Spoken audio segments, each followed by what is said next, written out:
Some big things are happening in crypto right now as we speak. And I'm not joking when I say that this is the reason I'm here for. Exactly what's keeping macro in such a shitty position is keeping me excited about crypto. Take a look. $17.4 billion in US treasuries dumped by BRICS nations, China, Brazil, and Saudi Arabia in a month. But also this, US debt climbs by over half a Bitcoin market cap in a day. At the same time, we saw the Apple CEO, Tim Cook, sell $90 million worth of Apple stock recently. And Bill Miller 4 says valuations of tech mega cap stocks like Apple, Microsoft, and Alphabet are hard to justify in current economic climate. Miller emphasized that despite the market's recent turbulence, there are numerous investment opportunities available, particularly for value investors. Because at the end of the day, just like with crypto, stocks are in a really bad spot. And I personally believe crypto is a better value proposition because stocks will most likely recover again. We'll most likely see a massive crash, and then soon enough, they'll pick themselves back up. But we're not quite sure because of what I just showed you that the landscape is changing. Before, for the last 100 years, last century, buying US stocks was always a golden opportunity.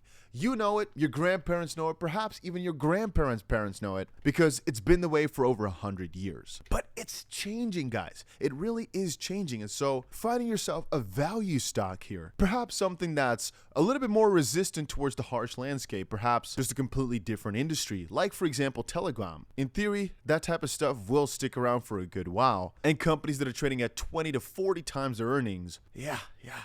Anyway, I should quickly mention this because, well, I want you guys in the crypto space to do well. I've said before, a lot of my journey is going to depend on you guys because I've made it my mission to make 1 million millionaires. I know, it sounds crazy, but it's my plan. And so whenever you guys make it big, I want you also to tell me in either the comment section or over on Discord. Don't put your full name or anything like that. You don't want people hunting you. But perhaps just tell us your success stories because hopefully it can motivate some others. But that's also why I sometimes share when things go bad or when there's dangers in the markets. I try to share it. There was a big trend and AVAX is pumping a lot because of all this excitement around Stars Arena.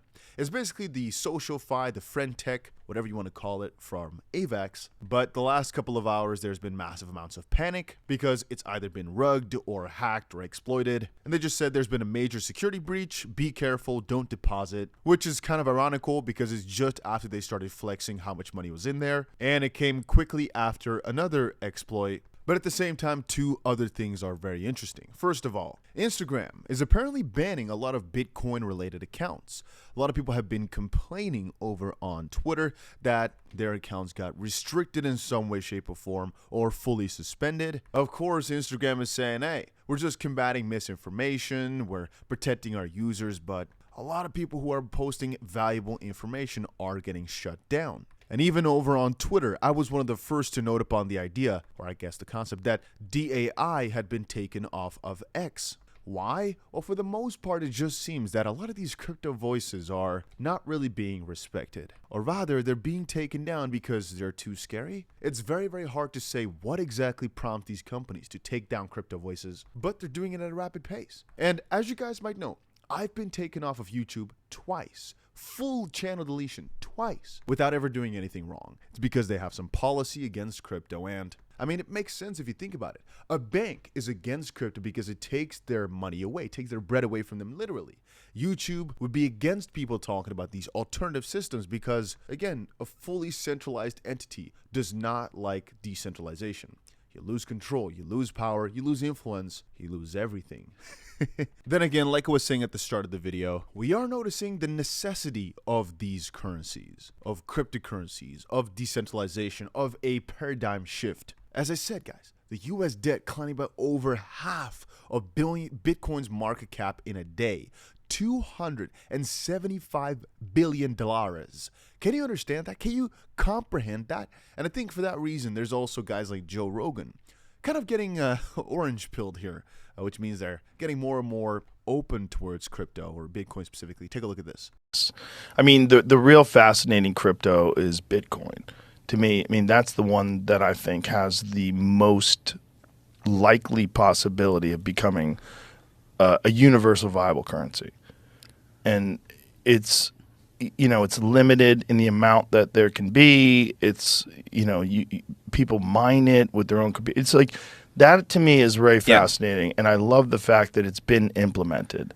And that at least I've had Andreas Antonopoulos on the podcast, and when he talks about it, he's living it. He's spending all of his money. Everything he gets paid is in Bitcoin. He pays his rent in Bitcoin. Everything he does is in Bitcoin. And in that is a very important lesson here. Not many people outside of this system currently understand the full potential of what we're dealing with here and fully understand how disrupting this tech is, because they're leaving on the sidelines or being left on the sideline. Whenever I get into a conversation with somebody who's not watching the crypto stuff every week, I'm saying week because even if you keep up with it weekly, that's pretty fine. I'd say that's enough for most people, at least. Unless you want to catch on to these big new trends and make crazy money in short amounts of time, it's not enough. But if you're just a general casual crypto person, once a week could definitely still be solid. I just noticed that they keep asking me, do you think this crypto stuff is not over or something like that? And I referred back to them saying, well, we've got guys like BlackRock all of a sudden now joining the game. Do you think they're doing that at the final stretch? If they analyzed, because they're literally the biggest asset managers in the world, they've got some of the best analysts. They're not stupid in the brain. They're not in it for fun. They're in it to make money or insert influence or gather influence, I should say. If they have decided this is the next big thing to go for, there could be two options. One, is this tech is so disruptive, they don't want it to be in just the normal people's hands. They need their foot in the door. Second of all is they understand that this is going to do pretty well in terms of price, so preferably they're going to step in now, open up all the rails, and get their institutional clients to be able to trade it and be as early as possible. Because again, a good question is, if all turns to garbage, all that they've been investing in for so many decades now, then what? What do they turn to? And crypto could be a very, very big solution in that near future. And I want you guys to realize this as well. Stellar, PwC, published framework to judge emerging market blockchain projects. In this case here, it's not about what they're launching here, right? This judgment is cool, but it's about Stellar and PwC. The fact that this crypto stuff is going from a, couple guys, in theory, right? Couple guys in their basement talking about a new form of money to just behemoth, multi-billion-dollar companies working on real-world. Oh, it's just so crazy, guys, how fast we're developing. Anyway, just realize for yourself how much money can flow from the traditional institutions we've got now into this new digital asset space. BlackRock insiders prime crypto for a huge $17.7 trillion Wall Street earthquake that could be about to hit the price of Bitcoin, Ethereum, and XRP.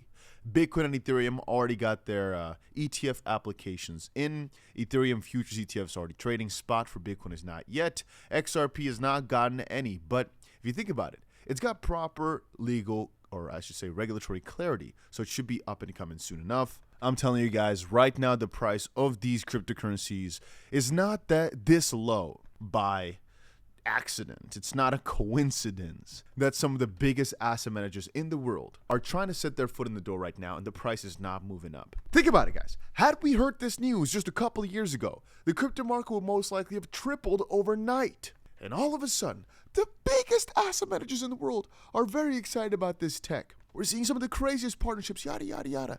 And the price is not moving at all? Nope.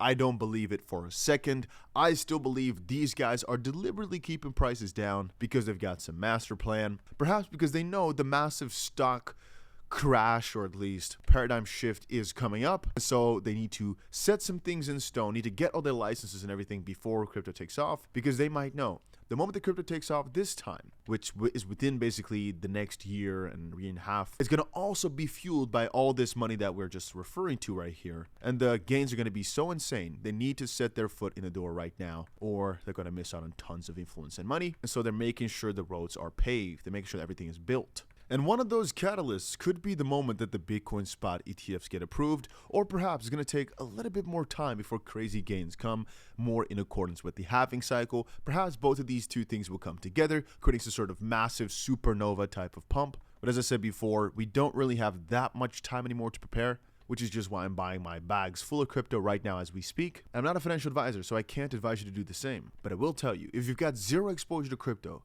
look into it right now. I don't think you'll regret it, because in my opinion, it's the opportunity of a lifetime. But hey, maybe I'm biased because I'm living it. I talk about it every single day. I understand all the developments. I see every single part of this process. And so I might just be too infatuated with this new technology. Perhaps the world's not ready. It could be. But at least research it properly and think about getting a position. But of course, it's all up to you yourself. Anyway, guys, if you enjoyed this video, make sure you press that like button. If you agree, let me know down below. And I'll see you again in another crypto video, hopefully somewhere later today.